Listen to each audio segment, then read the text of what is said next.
안녕하세요. 사기꾼 같은 남편하고 이혼한 30대 여성입니다. 남편과는 같이 일하던 직장 동료의 소개로 만났습니다. 남편은 요식업에 종사하는 사람이었고, 저는 중소기업에 다니는 평범한 회사원이었어요. 조건만 들었을 때는 나이가 같다는 것 말고는 비슷한 구석이 하나도 없어서 별 기대 없이 나갔던 소개팅이었는데 의외로 대화가 잘 통해서 시간이 어떻게 가는지도 모르겠더군요. 이후로 특히나 남편이 적극적으로 대시를 해온 덕에 저희는 금세 연인 사이로 발전했고 결혼 이야기까지 나누게 되었어요. 사귀는 동안 이미 충분히 서로가 어떤 사람인지는 알아왔었고 서로 사랑한다는 확신도 있었기에 결혼 이야기가 나오기 시작한 이후로는 돈 이야기를 많이 했어요. 남편의 월 수입은 한 달에 400 정도였지만 근무 시간이 워낙 길어서 잘 번다고 말하기는 어딘가 부족한 상황이었지요. 게다가 시댁은 두 분이 살고 계신 집 한 채와 나라에서 한 달에 나오는 40만 원의 연금이 전부였던 탓에 남편이 매달 얼마씩 생활비 명목으로 보내드리고 있다대요. 그래도 남편이 그런 와중에 1억이나 모아두었다 해서 결혼을 진행하게 되었습니다. 한편 저희 친정은 서울에서 2시간 거리에 있어요. 그래서 학부 시절에는 고시원에서 살았고 대학 졸업 후 취업을 하면서 월세를 알아보기 시작했네요. 그러자 친정어머니께서 8천만 원을 주시면서 여기에 대출받아서 차라리 아파트를 하나 사라시더군요. 어린 나이에 대출을 받는다는 게 겁이 나긴 했지만 그래도 월세로 생돈 나가는 것보단 낫겠다 싶어서 결국 친정어머니 말씀을 따랐습니다. 그리고 다행히 그렇게 산 아파트가 결혼 당시에는 꽤나 많이 오른 상황이었지요. 비록 저축은 2천 정도로 많이 없었지만 대출을 거의 다 상환한 상황이었고요. 상황이 이렇다 보니 남편이나 저나 굳이 양가에 손 벌리지 않고도 결혼 준비를 해나갈 수 있었습니다. 정말이지 모든 것이 제 생각보다도 쉽게 흘러가더라고요. 하지만 식을 올리고 얼마 지나지 않아 아버님과 어머님 사이가 굉장히 좋지 못하다는 사실을 알게 되었습니다. 제 앞에서는 티를 낸 적이 없으셨지만 실무께서 귀뜸을 해주셨어요. 남편은 위로 3살 많은 신우가 있는데 신우는 이미 시집을 간 상황이었고 당신 아들인 제 남편까지 장가를 보내면 당장이라도 아버님과 황혼이혼을 하시겠다며 주변에 그렇게 말씀하고 다니셨다대요. 하지만 어머님의 원대한 계획은 결국 이루어지지 못했습니다. 제가 시집 온 지 2달이 채 되지 않았던 한여름의 어느 날 새벽이었어요. 남편은 샤워를 하고 있었는데 거실에서 남편 핸드폰이 울리더라고요. 평소라면 저나 남편이나 둘 다 서로의 핸드폰은 울리던지 말던지 손을 대지 않는데요. 그날따라 그 벨소리가 왠지 심상치 않게 들리더군요.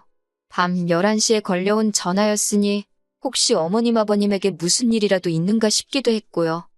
그렇게 받은 전화는 신우에게서 걸려온 것이었는데 신우가 침통한 목소리로 어머님이 지금 대학병원에 있다며 저희더러 빨리 내려오라 했습니다. 하지만 저희가 도착했을 땐 이미 어머님은 눈을 감으신 이후였어요. 급성 뇌출혈이었네요. 이후로 아버님은 혼자가 되셨습니다. 친정어머니께서는 혼자가 된 사돈인 아버님을 염려하셨지만 그보다는 물론 저를 더 걱정하셨어요. 저더러 고생이 많겠다며 일을 어쩌냐고 안절부절을 못하셨는데 그때만 해도 저는 어머니가 왜 그러시는지 이해를 하지 못했지요. 하지만 어머님이 돌아가시고 장례도 마치고 한 달 정도 지났을까요? 그때부터 슬슬 친정어머니가 뭘 그리 걱정하셨던 건지 조금씩 감이 오기 시작하대요. 어머님 장례도 끝나고 어느 정도 상황이 정리가 돼가던 무렵 신우에게서 연락이 왔습니다. 신우는 제가 묻지도 않았는데 먼저 자기가 얼마나 힘든 시집살이를 하고 있는지 자기 이야기를 늘어놓기 시작하더군요. 받은 거 없이 빈몸으로 시집을 갔더니 시집 식구들 눈치가 보여서 친정에 신경을 쓸래도 쓸 수가 없다면서 저더러 같은 여자이고 며느리니 자기가 무슨 말을 하는지 알지 않냐고 그러면서 제가 자기 입장을 당연히 이해한다는 식으로 몰고 가더니 그래서 말인데 자기는 자기 시댁에 잘할 테니까 저더러 자기 아버지 그러니까 아버님께 신경 좀 써달라 하더라고요. 듣다 못한 제가 잘해달라는 게 무슨 말씀이시냐고 단도직입적으로 물으니 한다는 말이 뭐 자주 들여다보고 말동무도 해드리고 그러면 좋겠다고요. 신혼의 집은 아버님 댁에서 차로 40분 거리이고 저희 집은 30분 거리입니다. 방향만 반대일 뿐 시간으로 따지면 그 집이나 독인객인이지요. 그런데 신우는 임신 준비랍시고 일도 안 하고 전업주부로 살던 반면 저는 직장을 다니고 있었어요. 그러면 상식적으로 누가 혼자 대신 아버님을 들여다보는 게 맞는 걸까요? 하지만 아버님 혼자 되신 지 얼마나 되었다고 딸하고 며느리하고 이런 이야기를 한다는 게 제가 생각해도 너무한다 싶어서 그냥 신우는 내키는 대로 떠들게 두고 별말은 안 했습니다. 주말이나 이따금씩 시간 날 때 한 번씩 들려서 며느리인데 할도리만 하면 되는 거라고 그렇게 생각하고 말았지요. 그리고 실제로 이후로 한 달에 2번 정도는 아버님 댁을 찾았고 그럴 때마다 빈손으로 가는 일은 없었습니다. 반찬이며 국이며 한 이틀 잡고 열심히 만들어서 가져다 놓고 아버님 모시고 인근으로 드라이브도 나가고 했지요. 친구분들하고 한 번씩 맛있는 것도 사드시라고 용돈도 1, 20만 원 챙겨드리고 솔직히 저희가 애가 없었으니 아주 빡빡한 살림살이는 아니었거든요. 그래서 좀 더 여유 있게 신경 써드릴 수 있었어요. 그렇다고 생색을 내자는 건 아니었지만 저희도 저희 딴에는 최선을 다한 거지요. 그런데 호의가 계속되면 호구인 줄 안다, 권리인 줄 안다. 정말 사람들이 그렇게 생각하겠냐 싶었는데 정말 그렇게 생각하더라고요. 처음엔 그런 저희 마음 씀씀이에 고마워하던 남편도 언젠가부터는 고맙다는 말 대신 이번엔 이것밖에 없냐는 식으로 말을 하더라니까요. 한 번은 제가 밑반찬을 4가지 정도 만들고 국은 2가지 종류를 끓였는데 남편이 보더니 이거 가지고 며칠이나 드시겠냐면서 요새 드라마 많이 보더니 그 시간에 하나 정도는 더 할 수 있지 않았겠냐입니다. 그 소리를 듣는데 순간 말 그대로 짜증이 나더라고요. 드라마를 보든 잠을 자든 내 마음이고 반찬을 하는 것도 내 마음인데 그렇게 내가 뭐 하는지 감시하고 있을 시간에 당신이 반찬 하나라도 더하지 그랬냐고 쏘아붙여버렸습니다. 그랬더니 남편이 그제서야 한다는 소리가 자기는 농담한 거라는데 농담이나 마나 얼마나 재수가 없던지요. 그러다 아버님의 생신이 돌아왔습니다. 그런데 생신을 일주일 앞둔 시점까지도 남편도 그렇고 신우도 그렇고 가타부타 어떻게 하자는 말이 없더라고요. 꼭 저 혼자서만 어떻게 해야 할지 고민을 하는 기분이었어요. 그래도 어머님이 돌아가신 이후로 처음 맞는 아버님 생신이기도 했고 어머님이 살아계셨다면 미역국에 이것저것 챙겨드리지 않았을까 싶어서 신우에게 아버님 댁으로 오라 했습니다. 거기서 제가 미역국도 끓이고 불고기도 하고 기본적인 생일상은 차렸네요. 그런데 해놓고도 기분이 좋지는 않았습니다. 솔직히 제가 생색내고 싶어서 한 건 아니었지만 누구 하나 수고했다, 고생했다 하는 사람이 없더라고요. 마치 당연히 제 일이었다는 듯 아버님은 심지어 당신은 소고기 미역국보다 홍합 미역국을 더 좋아한다면서 몇 수저 들지도 않으시대요. 아니, 누가 저한테 아버님 홍합 미역국 좋아한다고 알려준 사람이 있기란가. 그렇다고 제가 무슨 사전 조사라도 했어야 하는 건지 허탈하고 허무하더라니까요. 그래서 이후로는 솔직히 그간 반찬이고 뭐고 아버님 댁에 해가던 것들을 서서히 줄였습니다. 그 무렵 직장에서 승진을 하면서 일이 많아지기도 했고요. 다른 사람들이 어떻게 생각할지 모르겠지만 어찌됐건 저한테는 제 일과 가정이 먼저였지 아버님을 챙겨드리는 건 어디까지나 제 호의로 하는 일이었으니까요. 그렇게 한 달쯤 지났을 무렵 또다시 신우에게서 연락이 왔습니다. 자기가 엊그제 아버님 댁에 다녀왔는데 냉장고도 텅텅 비어있고 빨래도 쌓여있고 청소도 하나도 안 되어 있더라면서 그래서 자기가 그거 다 해놓고 나오느라 죽는 줄 알았다고 어찌나 앓는 소리를 하던지요. 그런 신우에게 저는 그러셨나고 고생 많이 하셨다 했습니다. 그랬더니 신우가 한다는 말이 자기가 제 할 일을 대신 해준 거라는데 황당하더라고요. 제가 신우더러 그게 왜 제 할 일이냐 하니까 신우가 그럼 시아버지를 며느리가 챙기지 누가 챙기냐고 그래요. 어찌나 뻔뻔하게 말하는지 순간 신우가 머리에 총 맞았나 그런 생각이 들더라니까요. 결국 신우더러 아버님이 저하고 피 한 방울이 섞이길 하셨냐, 아버님이 저를 키우기를 하셨냐, 아버님 은혜를 입은 언니든 아니면 제 남편이든 2사람이 챙겨야지.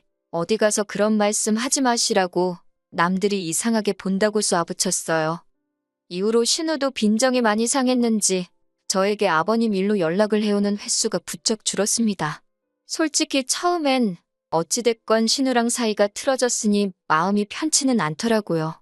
하지만 그것도 이내 있게 된 게 신우랑 틀어지고 아버님 일도 덜 신경 쓰기 시작하니까 제 시간도 많아지고 그래서 굳이 상황을 나아지게 하려는 어떤 노력 같은 걸 안 했습니다.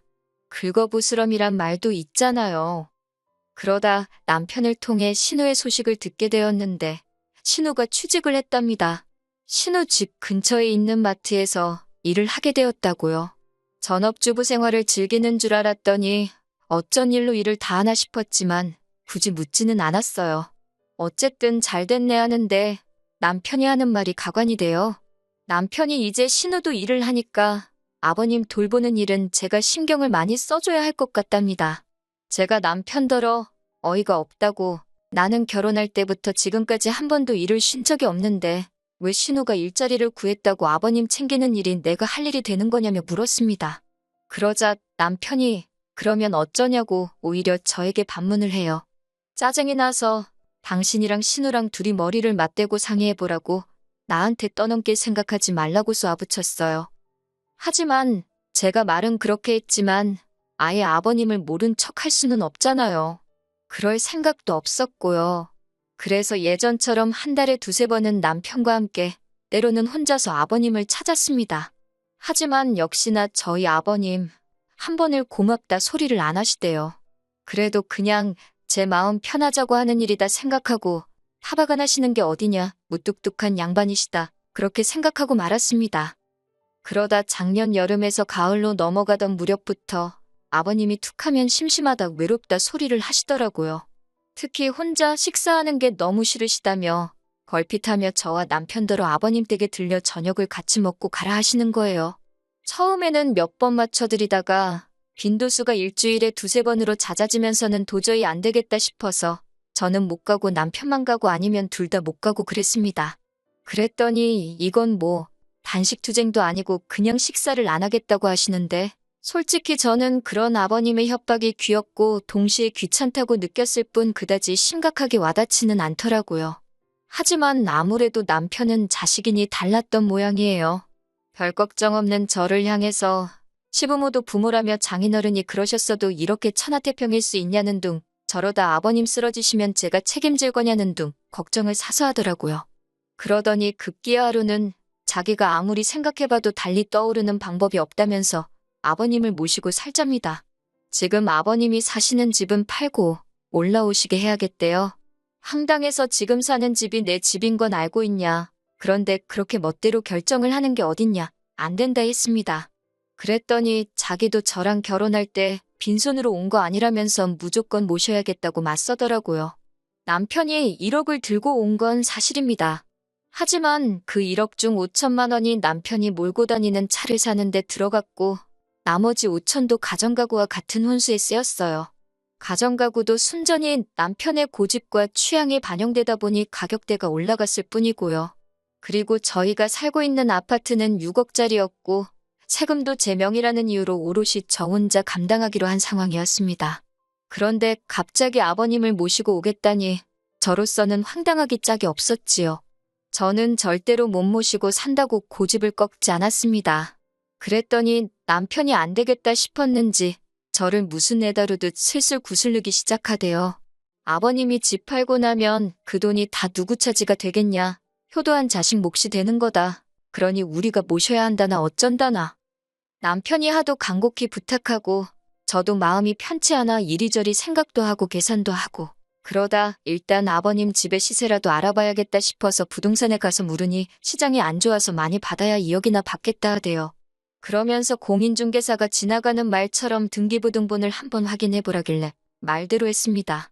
그랬더니 세상에 대출이 1억이 넘게 걸려있더라고요. 어이가 없어서 저는 그날 밤 남편더러 대출부터 시작해서 제가 알게 된 사실들을 이야기했습니다. 그런데 남편 반응이 생각보다 뜨뜻미지근한 게 마치 알고 있던 사람 같더라고요. 그러더니 순간 뭔가 제 뒤통수를 강하게 후려치는 느낌이 들었고 제가 남편에게 아버님이 받으신 대출이 혹시 당신이 결혼할 때 모았다며 들고 온 돈이냐 물었습니다. 그랬더니 남편이 아니라고 부정을 안 하더라고요. 그리고 얼마간의 시간이 흘렀을까요? 남편이 난데없이 미안하다 하더니 그래도 1억 전부는 아니고 3천은 자기가 모은 돈이 맞답니다. 황당하고 기가 차서 뭐라고 대꾸해야 할지도 모르겠더군요. 그런 저를 향해 남편이 한다는 말이 이제 저도 자기가 왜 아버님을 모시고 살자 하는지 좀 이해가 되지 않냐면서 우리가 결혼할 때 받은 것도 있으니 우리가 쓴 돈 갚는다 생각하고 모시고 살잡니다. 그놈의 우리가 소리를 얼마나 해대던지 화가 머리끝까지 난 제가 우리가 소리 한 번만 더 하면 입을 찢어놓겠다 했어요. 그리고 우리는 무슨 우리 개풀 뜯어먹는 소리 하지 말라고 애시당초 당신이 모아둔 돈이 3천밖에 없다 했으면 결혼을 좀 미루더라도 기다렸을 거라고 나한테 거짓말 친 것도 부족해서 책임은 같이 지자니 무슨 사람이 일이 뻔뻔하냐고 따지고 들었습니다. 이후로 남편은 저를 너무 사랑해서 그랬다. 놓칠까봐 무서웠다. 온갖 가머니설로 제 마음을 돌려놓으려고 하더라고요. 하지만 생각할수록 남편이 괘씸하고 그렇다고 혼자 지내실 아버님을 모른 척 하자니 제 마음이 너무 불편해서 말 그대로 이 꼴저꼴 안 보고 지내는 게 최선이겠다 싶더라고요. 그래서 남편에게 헤어지자 했습니다. 겨우 2년 살고 이렇게 끝을 볼 줄 알았다면 처음부터 시작도 하지 않았을 거라는 원망을 퍼붓고는 끝내자 했어요. 남편은 아버님 모시고 살자 소리는 다시 안 하겠다며 자기의 진심을 알아달라고 말 그대로 제 바짓가랑이를 잡고 늘어졌지만 제가 제 성격에 끌려다니게 될 걸 너무 잘 알았기에 냉정하게 뿌리쳤네요. 결국 남편은 제 집에서 나갔고 위자료는 따로 오가지 않았습니다. 가져온 1억에서 남편 차값과 결혼식 비용 그리고 남편이 우겨서 산 가정가구 등을 제외하고 나니 한 1,000만 원 정도 남더라고요. 신우가 그 1,000만 원은 돌려달라고 민사를 꺼내 어쩌네 하길래 걸라 했습니다. 이 부분은 앞으로 어떻게 될지 모르겠는데 적어도 저도 당하고만 있지는 않겠다는 생각이에요. 그렇게 헤어진 지 이제 막 2달이 되어가네요.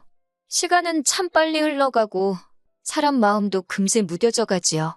남편의 행복을 빌어줄 정도로 제가 대인배는 못 되지만 적어도 아버님만큼은 어디 아프지 마시고 남은 여생 외롭지 않게 지내다 가셨으면 좋겠습니다.